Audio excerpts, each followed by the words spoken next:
시청자 여러분 안녕하십니까? KLN 뉴스입니다. 경기도가 어르신 즐김터 40곳을 신규로 지정해 어르신들의 문화활동 공간을 확대합니다. 지난 3월 어르신 즐김터 공모를 통해 성남과 안양의 각각 5곳과 화성과 양평 각각 4곳 등 총 40곳을 추가로 선정했습니다.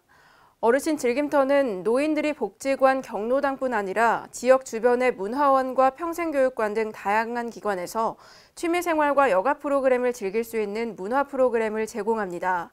경기도는 어르신 즐김터를 통해 어르신 기자단, 9988 톡톡쇼 등 노인문화 사업을 시행할 예정입니다. 2018 세계청년축제가 오늘부터 3일 동안 광주 5.18 민주광장 일대에서 개최됩니다. 올해 행사는 청년은 하나다라는 주제로 토크 콘서트와 불꽃놀이 등 21개 프로그램이 열립니다. 세계청년축제는 지난 2015년 광주 세계 유니버시아드 대회의 문화행사로 시작되는데요. 매년 청년들이 주도적으로 축제를 기획하고 운영하는 성장형 축제로 이어지고 있습니다. 서울시가 동대문 역사문화공원역 환승통로를 오는 10월까지 한시적으로 폐쇄합니다.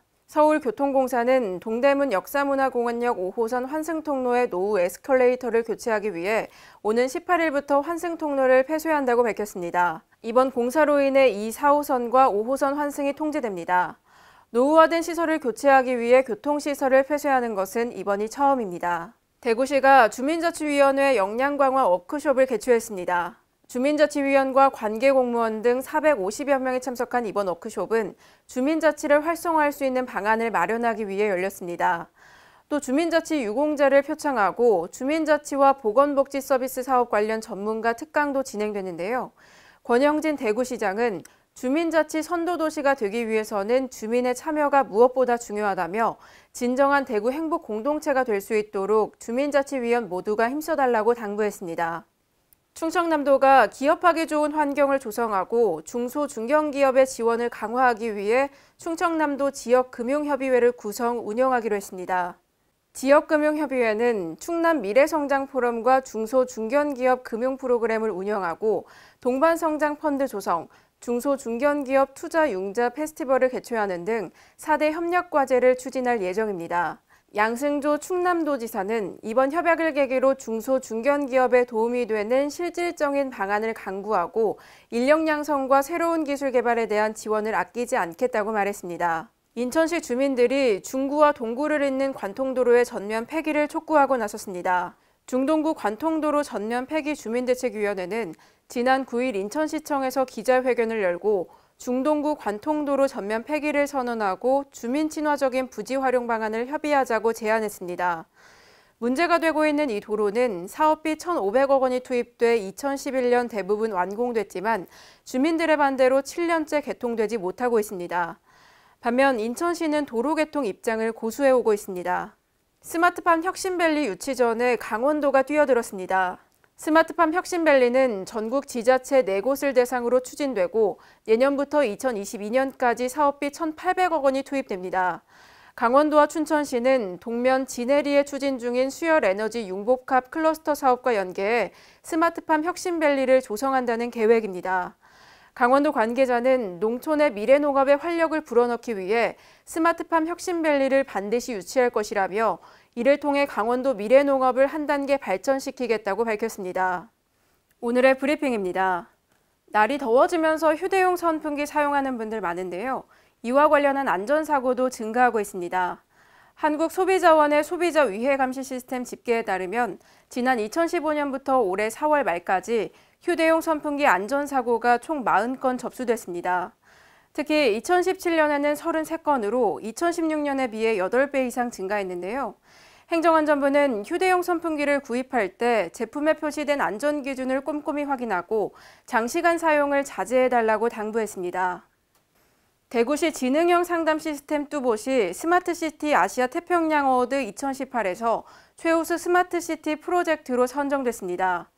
최우수 스마트시티 프로젝트로 선정된 건 국내에서 대구가 유일한데요. 뚜봇은 인공지능 기술을 활용해 일반적인 민원 서비스와 축제 정보 등 다양한 정보를 자동으로 제공하는 챗봇 서비스입니다.